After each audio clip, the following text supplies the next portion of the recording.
وہ اتنا وافر اب دنیا میں اس طرح سے موجود نہیں ہے. اب دنیا اس کے علاوہ ایک نئی جنگ کی طرف بھی جا رہی ہے جو آرٹیفیشل انٹیلیجنس کی ہے, اور اس میں جو گلف کنٹریز ہیں وہ اپنی اکانومی کو ڈائیورسیفائی کر رہے ہیں اور بہت زیادہ پیسہ جو ہے وہ انویسٹ کر رہے ہیں. وہی پیسہ جو پیٹرول کی جو ہے وہ سیل پرچیز سے, جس کو ہم پیٹرو ڈالر کہتے ہیں, اس کو وہ انویسٹ کر رہے ہیں اے آئی پہ. اور اے آئی کے جو بہت بڑے ہب ہیں وہ موجود ہیں گلف کے اندر. تو یہی منی جو ہے یہ گھوم پھر کے سلیکان ویلی تک جاتی ہے. پھر سلیکان ویلی کے ٹیک جائنٹ جو ہیں وہ گلف کے اندر جو ٹیکس سیف ہیون ہیں ان کے انڈر جو ہے یہاں پہ آ کے میسو انویسٹمنٹ کر رہے ہیں. اور ہم انویسٹمنٹ کی بات کر رہے ہیں ٹریلینز آف ڈالرز کی, کہ اتنی انویسٹمنٹ کے جس کے لیے باقاعدہ جنگیں کی جا سکتی ہیں. اور اس ریسنٹ جو اٹیکس ہیں ایران کی طرف سے ریٹیلیٹری, ان میں ایمیزون کا ایک جو ہے اس کو ویئر ہاؤس تو نہیں کہنا چاہیے, ایک ان کا باقاعدہ ایک اے آئی سینٹر ہے جس کے اندر یہی انویسٹمنٹ کا جو ہے وہاں پہ بنایا ہوا تھا, اس کو ایران نے اٹیک کیا ہے. اور اس کے علاوہ جو ہے یہ تو ایک کنفرم رپورٹ ہے, اس کے علاوہ بھی جو ہے وہ ٹرمپ فیملی کی ذاتی وینچرز ہیں, ملٹی پلیکس ہیں, ان کے اندر بھی جو ہے. اور ایران نے کیٹاگوریکلی, پھر ان کو یہ نہیں ہے کہ یہ کوئی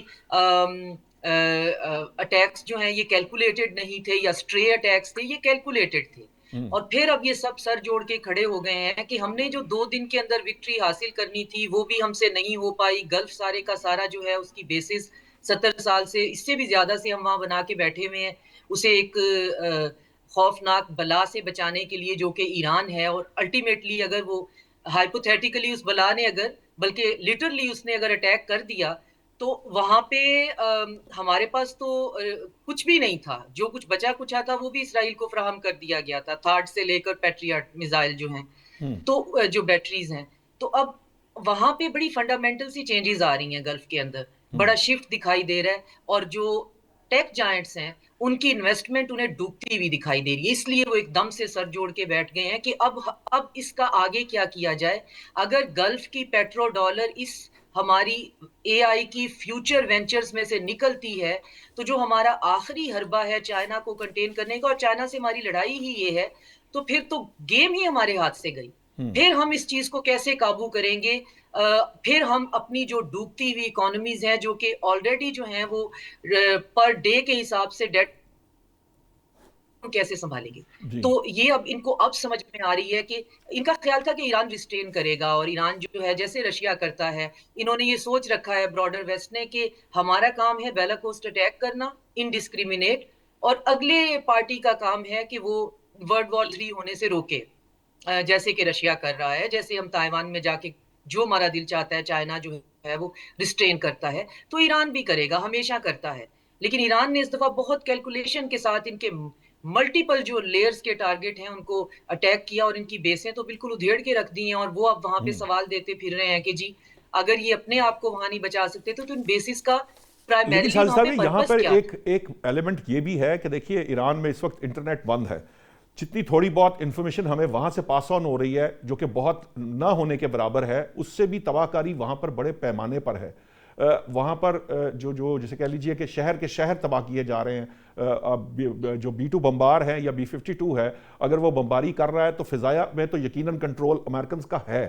تو یہ جو دعوے ٹرمپ صاحب کر رہے ہیں, آپ کو لگتا نہیں ہے کہ یہ ٹھیک ہے؟ ان کا ابھی تک انہوں نے ایئر سپیس وائلیٹ نہیں کی ہے, ایران نے نہیں کرنے دی ہے. یہ میزائل ہی ہیں اور اس میں کوئی شک نہیں ہے, جنگ ایک بہت بروٹل چیز ہے, اس میں نقصان ہوتا ہے. لیکن آپ دیکھیں آبجیکٹیو کیا ہے دونوں پارٹیز کے, بلکہ تینوں پارٹیز کے. اسرائیل کا آبجیکٹیو ہے کہ ایران جو ہے اس میں کوئی رجیم نہیں چاہیے, کچھ بھی نہیں چاہیے, اس میں کیوس چاہیے. اس کے اندر ہمیں چھوٹے چھوٹے پاکٹس کے اندر وار لارڈ چاہیے, اور اس کو فریڈم آف ایکشن چاہیے اس پورے ریجن کے اندر. یہ تو میرا خیال ہے شازیہ صاحبہ امریکہ نہیں ہونے دے گا, کیونکہ امریکہ ایران کو باہر طور ایک ایسی حالت میں ضرور رکھے گا جو وہ اس کے اپنے بینیفٹس کے ساتھ چلے, کیونکہ وہ بہرحال اس کے پاس تیل بھی ہے, گیس بھی ہے. وہ ایک جسے کہہ لیجئے کارآمد ملک ہے یو ایس کے لیے. یہ جو کل کی ریفرنس میں جب میں بات کر رہا ہوں, یہ جو راؤنڈ ٹیبل کانفرنس تھی, اس کے ریفرنس میں بھی اگر آپ بات سمجھیں تو میرا یہ خیال ہے کہ وہ ایران کو بالکل اس طرح کی حالت میں نہیں لے کے جائے گا جس طرح اسرائیل فلسطین کو لے گیا تھا.